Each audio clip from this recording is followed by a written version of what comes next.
I've been on 10 cruises over the last year, and I have seen the way many people waste time and energy on embarkation day. In this video, I'm going to share with you 10 insanely easy and low stress ways to get on your cruise ship fast.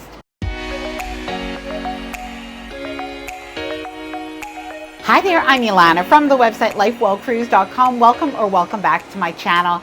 Now, I wanted you to see this absolutely beautiful view. We're heading on our cruise tomorrow. This is Melbourne Beach, by the way, and we're leaving from Port Canaveral. But lately, something that I've noticed on cruise ships is everybody is rushing to the same things all at once, and it's actually kind of wasting a little bit of time.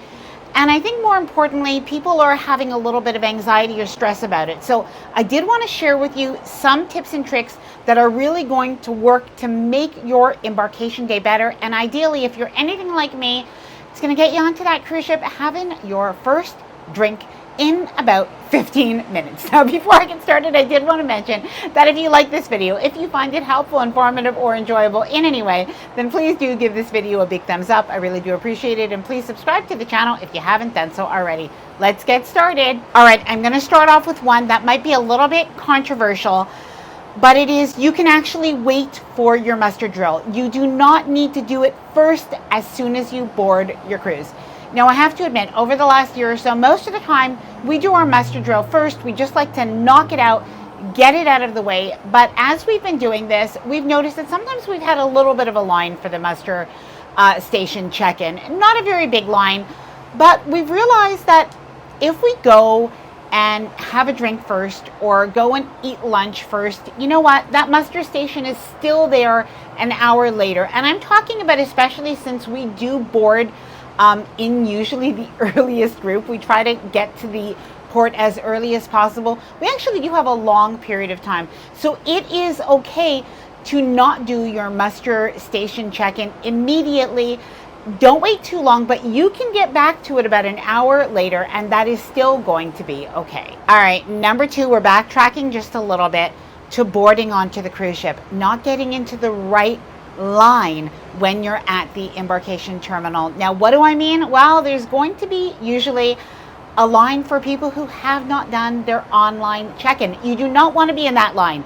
So you want to do your online check-in before your cruise. Now, when you go on a flight, it's usually 24 hours before, but when you go on a cruise, that is going to be available anytime from 15 days before to 45 days before, sometimes even 60 days before, depending on the cruise line. So you do want to check on that, but you want to get that done as early as possible so that you can avoid waiting in that longer line. And worse yet, having, maybe 15 to 30 minutes of check-in time, making sure that everything is correct so that you can board your cruise. Number three, luggage tags. Now, we started doing something recently that somebody commented on a photo that I shared on Instagram, and they said, that's a really good idea. And you know what? I hadn't even thought that this is some novel idea, but it does save a little bit of time. We take our plastic luggage tag holders and we actually attach them to our luggage before we fly out to our cruise. Now, I usually only put my paper luggage tags in once we're at the hotel, just because I don't want to have any confusion, but I guess I could do that in advance as well. And this does actually save, even if it's just a few minutes, this does help. Embarkation day lunch. Now, I know a lot of times we are hungry when we get onto the cruise ship and we want to head right away. We want to rush to the buffet or to somewhere to eat. So there's a couple of things that you could do. One of them is eat a big breakfast before, just so that you're not like hangry, which can happen. But the other thing is try to skip the buffet because everybody's going to rush there, and instead head to an alternative restaurant. Now, you can research this in advance, but if you want to relax and hang out at the pool as soon as possible, you know what? There's usually a poolside grill or maybe some pizza that's available. So you can go and get that right away and just avoid even going to any restaurant at all.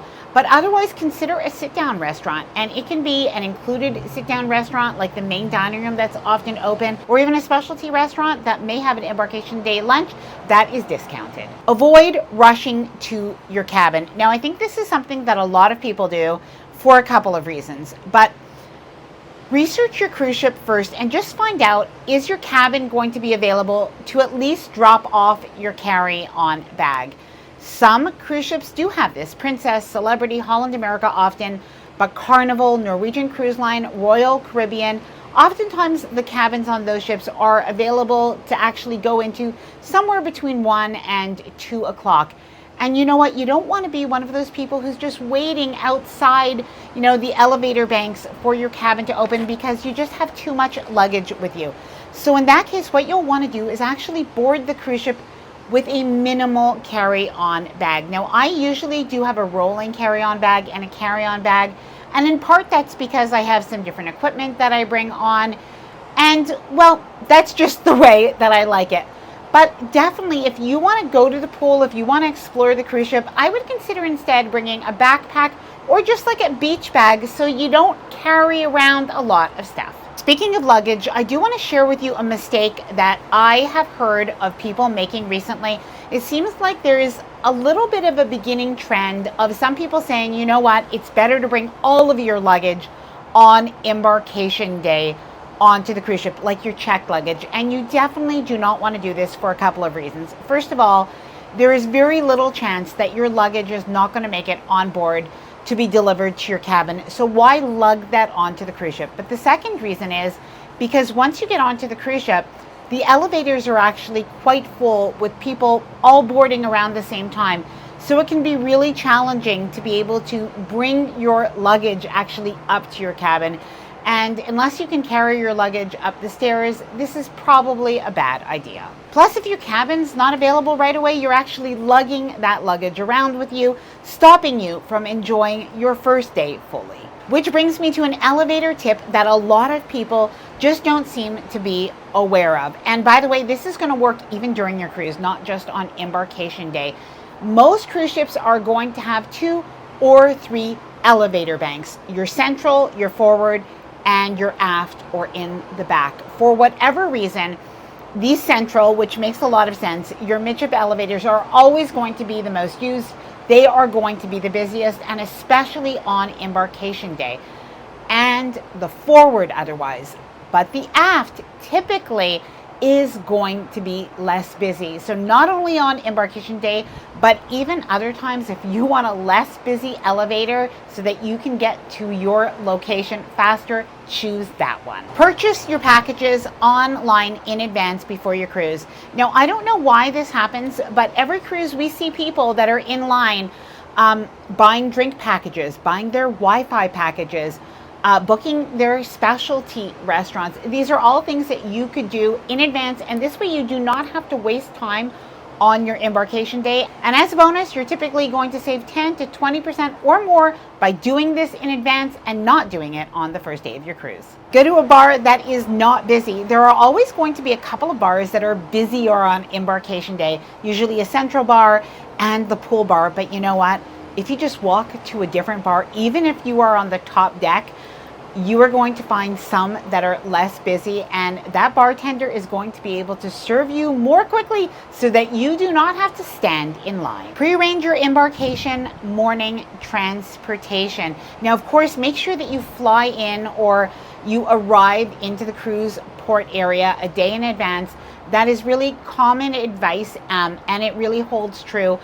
But especially if you just do not want to be stressed on embarkation morning, pre-arrange your transportation. You could do that through Uber. You could do that even through your hotel that may have a shuttle available, whether it's complimentary or there's an extra charge. And by the way, for anybody who is driving and parking at the cruise terminal, in our experience, it really is important to go early, because now that there are so many cruise ships and so many people arriving around the same time, it can be challenging, and this could mean circling for a parking spot for 30 minutes or more. Now, by the way, if you're planning a cruise, especially if it's your first cruise, but even if you're going somewhere that is a little bit out of the norm for you, I know something that I hear a lot of times is that people do find this stressful, which is understandable. And honestly, this is where having a travel agent that is working with you can be super helpful. Now, a lot of times people ask me for a travel agent recommendation. Now, we actually use and recommend our travel partner, MEI Travel.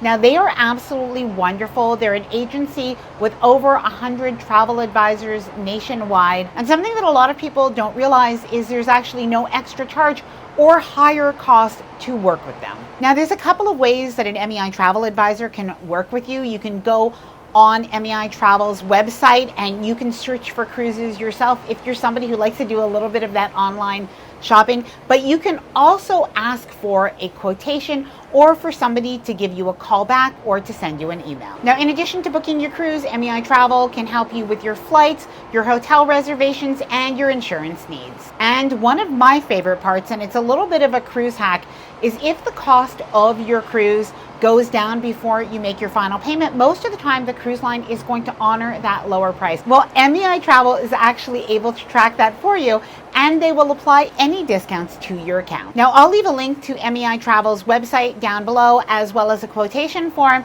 in case you do want to reach out for more information. Now, I'd love to hear from you. Please share any other Embarkation Day tricks and hacks to get on faster and, of course, without stress. And do you do your muster station check-in right away or wait till later? Please let me know down in the comments below. Hope you enjoyed this video. If you did, please do give it a big thumbs up. I really do appreciate it. And please subscribe to the channel if you haven't done so already. Bye for now and happy cruising.